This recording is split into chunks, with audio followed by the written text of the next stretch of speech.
So we're all glad you're here today. I would make a joke and give you a warm welcome, but you all see it's very hot.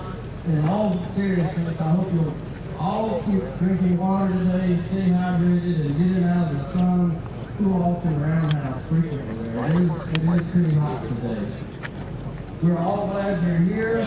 I want to welcome you as a volunteer for 25 years at this museum, and gives me a lot of pleasure to see so many people here today. Railroading is full of iconic images. We think about promontory coins and locomotives pointing at each other. We think about the 20th century and Broadway racing each other. And today, I think we're making another one of those iconic images today with the scene that you see behind us. And it is going to be something that's going to be in our memories always, and people are going to talk about this day for years. You'll all be glad that you were here today. Also want to thank you for joining us on basically what's our nation's birthday, celebrating one of the greatest industries, which has enabled us all to live a nice, high standard of living. We've got a great day planned for you, and we hope you'll enjoy this amazing show of railroading past and present. Many companies have their own corporate art programs. Those paintings are seen by a few people. And I think what we have here today is a great expression of corporate art that put on a wonderfully public canvas across the United States. And we should all thank our friends at Norfolk Southern for what they've done here today. We should really appreciate all they've done to bring these locomotives here. Yes, round of applause, please.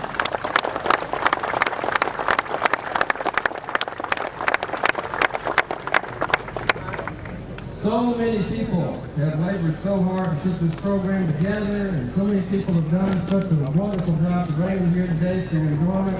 So when you see some of the Norfolk Southern folks today, please thank them, because they've gone out of their way to do that. Our folks here at the Restaurant and Transportation Museum and our volunteers here today have really worked hard for weeks to get ready. And I'll just give out a shout out to all my fellow volunteers out there to come out here and give it for the labor of love of railroading. So thank you guys.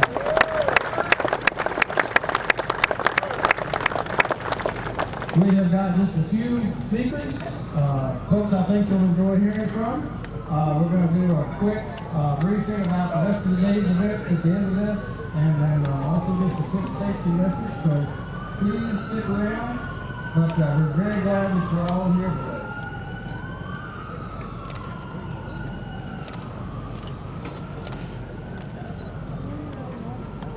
All of us here today are certainly in enjoyment of the locomotives behind us. We appreciate the history of the Norfolk Southern is signifying by doing this.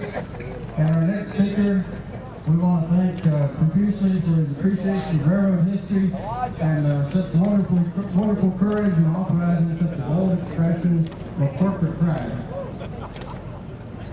Please join me in welcoming Norfolk Southern Chairman and CEO, and President Wick Moorman.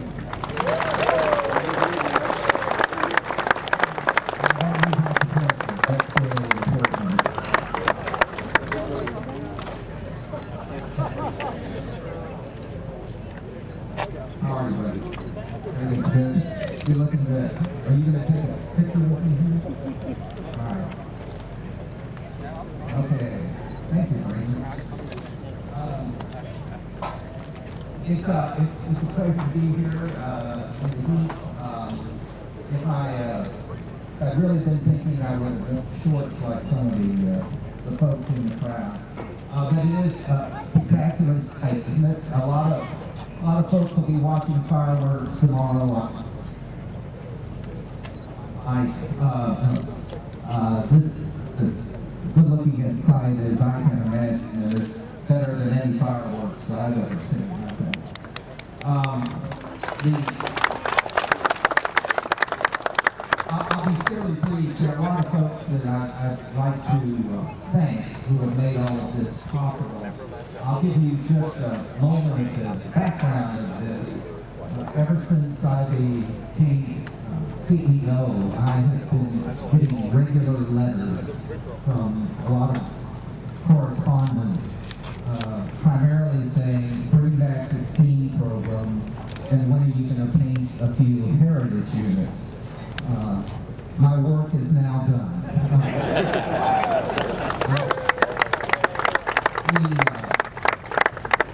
we had talked a lot about heritage units in the past, with folks writing in, encouraging us to do it, and talking about what the UG had done.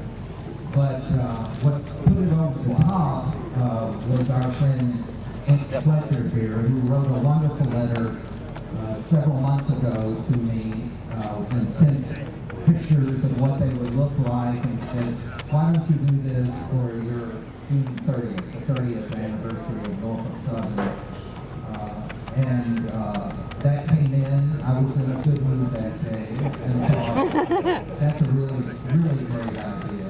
And I took it to Mark Mannion, our Chief Operating Officer, who, oddly enough, was in a good mood too. And that really is a great idea, and we took it from there. But there are a lot of folks who then stepped in to make this possible.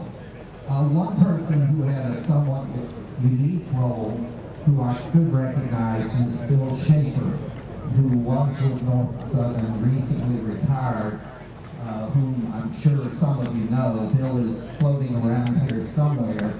And we immediately, once we decided to do it, got into the question of which units should we really do and how could we do them authentically. And that was way beyond my pay grade, so I called Bill up and said, take over. And he really took the lead in helping think about which units we should do. As you might imagine, we got a lot of requests. I think everything up to and possibly including the fans of the Moosehead and Rankin Lakes wanted a heritage unit. And it wasn't always that easy to decide, but we came out with the 20 that you see here. Once we figured out what to do, then the folks in our mechanical department took over to work with EMD, who, as you know, paint some, and also to work with our paint shops in Chattanooga and Juniata. There were a number of people who made that possible. I'll recognize some of the folks who are here. Don Broad, who runs our mechanical department. Alan Ryder, who really, I think, did a lot of the heavy lifting. Mark Drury, who's with us, who came to us from EMD. And then all the folks at EMD who really took this project on, went out, looked in all of their old files, dug up paint schemes, dug up paint chips, and tried to ensure that we did this as close as we could to right. There's already been a question today about is the Penn Central unit really Brunswick green? The answer to that, of course, is I have no idea. But I'm assured that it is, and I actually pointed out that if you look at it and look next to the pure black of the New York Central unit, right next to it, they look a little different. So it is Brunswick green. Anyway, it's a great thing. It's a great way for to honor all the predecessor companies, all of the railroads, and more importantly, the people that have made Norfolk what it is today. We have a terrific company, and we have a proud past, and we have a great future in front of us. I'll also say in closing that we want to thank the Spencer Museum, the North Carolina Transportation Museum, for all their hard work. This is one of the museums that we try to support as much as we can. It has a lot of our heritage here, as do the museums in other locations. But Sam Wegman and Roy Johnson and all the volunteer team do a great job. Of course, this is a great opportunity for Spencer to raise some money. It also looks like it may be a great profit opportunity for Trains Magazine. That is an unintended consequence, but one that we're thankful about anyway. So in closing, let me thank all of you for coming out. Let me thank all of you for your support of our company at Norfolk.